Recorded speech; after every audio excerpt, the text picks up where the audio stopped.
Hello friends, welcome back to positive approach. This is Nitesh Bhardwaj. आइए तो आज का मैथ्स का न्यूमेरिकल शुरू करते हैं। हमारा क्वेश्चन है the area of rectangle is. Area जो दिया गया है रेक्टेंगल का वो है x square plus 12xy plus 27y square. यह है जो है एरिया ऑफ रेक्टेंगल दिया गया है और हमें पता है कि रेक्टेंगल का एरिया कितना होता है, लेंथ इंटू ब्रेड्थ होता है। जो एरिया ऑफ रेक्टेंगल होता है यह होता है लेंथ इंटू ब्रेड्थ है। और यह कितना दिया गया है हमारे पास, यह गिवन है, यह दिया गया है x square plus 12xy plus 27y square. हमसे पूछा गया है find the breadth of the rectangle. अगर लेंथ जो है, लेंथ भी हमें दी गई है x प्लस 9y, अगर लेंथ हमें दी गई है तो हमें हमसे पूछा गया है कि इसकी ब्रेड्थ निकालो। सिंपल है, इसको सब्सटीट्यूट कर दो।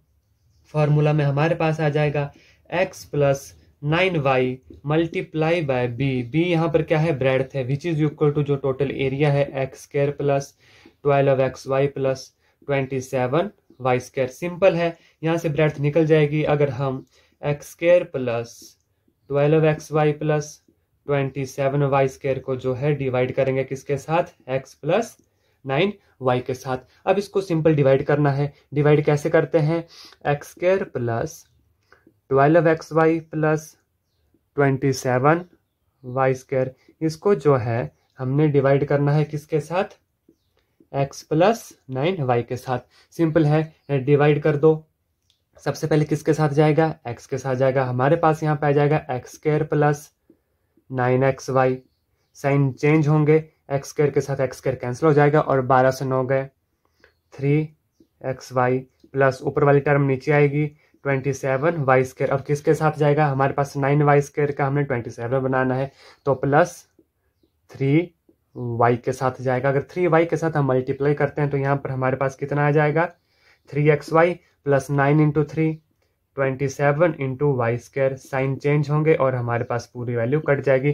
तो यह जो है हमारे पास ब्रेड्थ आ जाएगी। तो ब्रेड्थ कितनी आई, x प्लस 3y। यह जो है हमारा ऑप्शन नंबर ए है, जो कि हमारा राइट आंसर है।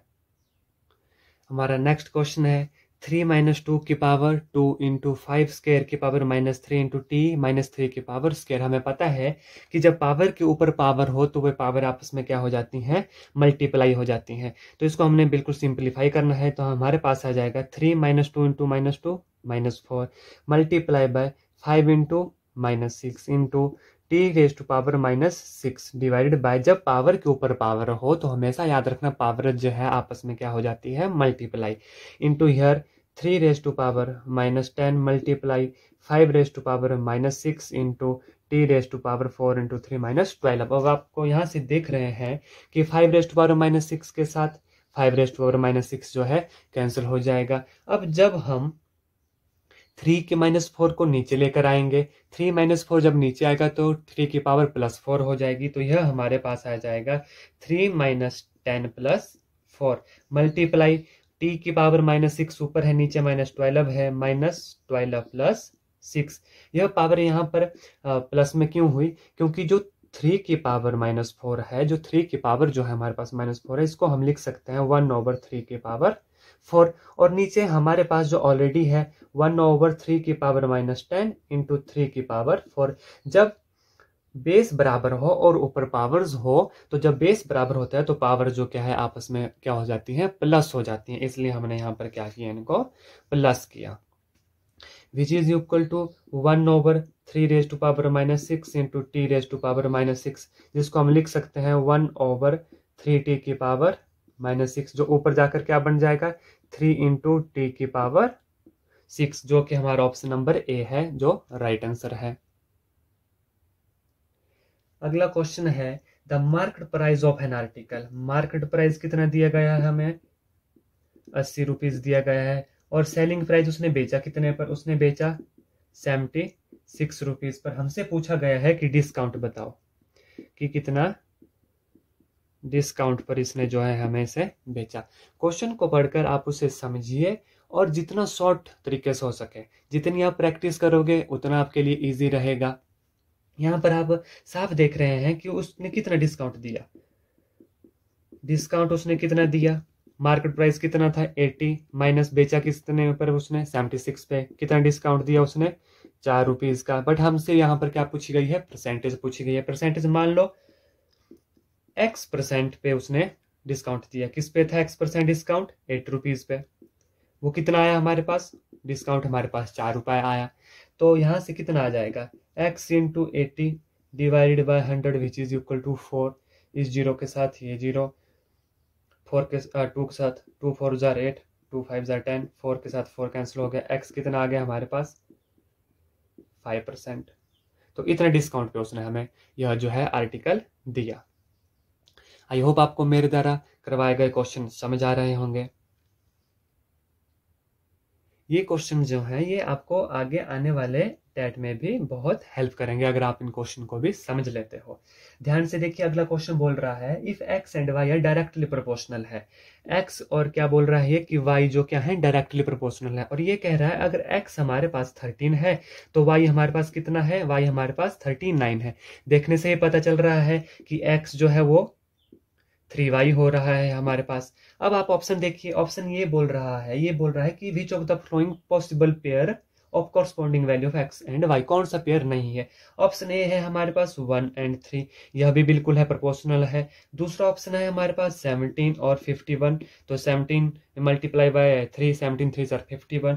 तीसरा जो पेयर है यह बोल रहा है 30 और 10, यह पेयर जो है हमारा पॉसिबल नहीं है क्योंकि यह x डायरेक्टली प्रोपोर्शनल 3y के बराबर नहीं आ रहा। अगर हाँ यह उल्टा होता तो आता। और चौथा जो ऑप्शन है वो है 6 एंड 18। तो इसमें से हमारा जो राइट आंसर है वह ये होगा क्योंकि यह जो है यह पेयर नहीं है। बाकी ये भी पेयर है, ये भी पेयर है और ये भी पेयर बन रहा है। हमारा अगला क्वेश्चन है कि if the height of cylinder, ये कह रहा है कि हाइट ऑफ सिलेंडर जो है मान लो h उसकी हाइट है। अगर height of cylinder 1/4 of its original height, 1/4 of original height के हो रही है and the radius is double, और उसकी रेडियस जो है उसको हमने डबल कर दिया। तो ये बोल रहा है कि which of the following is true. तो ये कह रहा है कि volume of cylinder will be doubled, volume of cylinder will be remain unchanged. हमने निकालना है कि वॉल्यूम ऑफ सिलेंडर पर क्या फर्क पड़ेगा। तो हमें फार्मूला आना चाहिए। वॉल्यूम ऑफ सिलेंडर कितना होता है, हमें पता है कि पाई आर स्क्वायर एच होता है। जब हम इसकी हाइट को 1/4 कर ले रहे हैं, 1/4h किया और रेडियस को 2r किया, r स्क्वायर यानी 4r स्क्वायर। तो इस पे 4 के साथ 4 कैंसिल हो गया, तो यह हमारे पास पाई आर स्क्वायर एच ही आया। जब इसकी हाइट को हमने 1/4 किया और इसके रेडियस को डबल किया तो वॉल्यूम ऑफ सिलेंडर क्या रहा, अनचेंज्ड। वॉल्यूम ऑफ सिलेंडर क्या रहा, अनचेंज्ड। आपने क्वेश्चन को अच्छे से एक बार पढ़ना है, अच्छे से पढ़ के आपने उसको समझना है और फिर उसको सॉल्व करना है। और हाँ, आप कैसे नोट डाउन कर रहे हो, अगर आप इसे नोट डाउन नहीं कर रहे हो तो रफ कॉपी निकालो और इसको नोट डाउन करो। यह आपको बहुत हेल्प करेगा। जब आप क्वेश्चन को एक बार लिख लेते हो तो आपके माइंड में वो रह जाता है। हमारा अगला क्वेश्चन है कि 3 cube of matter whose ages are, 3 cube है हमारे पास दिए गए हैं, 3 क्यूब जिनके एजेस हैं रिस्पेक्टिवली 6 सेंटीमीटर, 6 सेंटीमीटर, 8 सेंटीमीटर और तीसरा है 10 सेंटीमीटर। ये कह रहा है कि इन तीनों क्यूबों को पिघलाकर हमें एक क्यूब बनाना है। कितना क्यूब बनाना है, हमें एक क्यूब बनाना है। और इस एक क्यूब का एज क्या होगा, इस एक क्यूब का एज क्या होगा। इस क्वेश्चन को ध्यान से देखिए। हमसे पूछा गया है कि 3 क्यूब है जिनके एजेस ये हैं। पहले तो हम इसका वॉल्यूम निकाल लें, क्योंकि वॉल्यूम जो है इन तीनों क्यूबों के एजेस का और इस एक क्यूब का जो है वो सेम रहेगा। सेम क्यों रहेगा, क्योंकि हमें इन 3 क्यूब को ही पिघलाकर एक क्यूब बनाना है। तो जितना वॉल्यूम ये तीनों क्यूब लेंगे उतना ही वॉल्यूम इसका होगा। तो आइए निकालते हैं वॉल्यूम ऑफ 3 क्यूब कितना हो जाएगा। वॉल्यूम कैसे निकलता ग्रेज है, इसका क्यूब कर देंगे 6 की क्यूब प्लस दूसरे एज इसका 8 की क्यूब प्लस 10 की क्यूब, कितना आया 6 36 216 प्लस 8 64 512 प्लस 1000, यह कितना आया जब इसको ऐड करेंगे 1000, 512 और 216, 6 7 8 2 5 6 7 और 1728, 1728। इतना ही वॉल्यूम जो है वो जो हम नया क्यूब बनाएंगे उसका होगा। वॉल्यूम का जो न्यू क्यूब होगा उसका वॉल्यूम कितना आया, न्यू क्यूब का वॉल्यूम जो है कितना आया 1728 आया। अब इसका एज निकालने के लिए हम क्या करेंगे, इसका क्यूब रूट ले लेंगे। अब क्यूब रूट आपको या तो आने चाहिए या तो आप ऑप्शन देखिए कि किसका क्यूब रूट है। हमारे पास ऑप्शन ए है 12। आप देख रहे हैं कि 12 12 जार 144, और फिर से हम 12 से करेंगे तो लास्ट के यूनिट प्लेस पे 8 आएगा, तो हो सकता है ये हो। इसको मल्टीप्लाई करके देखिए, 4 2 jar 8, 4 2 jar 8 2, 4 4 1 8, 8 4 jar 8 plus 4 12, 4 5 6 and 7 और 1 7 आ गया हमारे पास। इसका क्यूब रूट 12 आ गया, तो हमें और ऑप्शन चेक करने की नीड ही नहीं पड़ी। तो इसका हमारा जो राइट आंसर है वो है option number A, which is 12। हमारा अगला क्वेश्चन है, इसे ध्यान से देखिएगा। इस टाइप के क्वेश्चन बहुत बार एग्जाम में पूछे जाते हैं। 5 + 6 + 7 + 8 + so on + 50 कितना होगा। इसे करने के दो तरीके हैं, टाइप 1, टाइप 2। आपको जो इजी लगता है आप उस मेथड को कीजिए। ध्यान से देखिए, हमें पता है कि sum of first n natural number कितना होता है। Sum of first n natural number होता है हमारे पास n × n + 1/2। याद रखिएगा, sum of first n natural number. तो यहां पर हम लेंगे 1 से लेकर 50 तक। n कितना है हमारा, 50 है। तो यहां हमारे पास आ जाएगा 50 × 50 + 1 51 /2। यह कितना आ जाएगा 05, सॉरी कितना आ जाएगा 2 1 जार 2, 25 2 जार 50। यह कितना आ जाएगा 5 और 25 5 25 मुझे पता 25 75 125 और 2 कैरी आई है तो 126 127 1275 है। 1275 हमारे पास आया। अब हम देख रहे हैं यह सम तो हमारे पास आया 1 + 2 + 3 + so on + 50 तक का सम है। यह हमारे पास 1275, लेकिन हमसे पूछा गया सम 5 से आगे का, तो हमें माइनस क्या करना है, 1 + 2 + 3 + 4 जो है हमें क्या कर देना है, सब्ट्रैक्ट कर देना है। यह कितना आया 4 3 7 8 9 8 10 10। इससे हमें क्या कर देना है, सब्ट्रैक्ट। 1275 से 10 सब्ट्रैक्ट कर दिया तो हमारे पास राइट आंसर कितना आ गया 1265। यह तो है हमारे पास एक तरीका।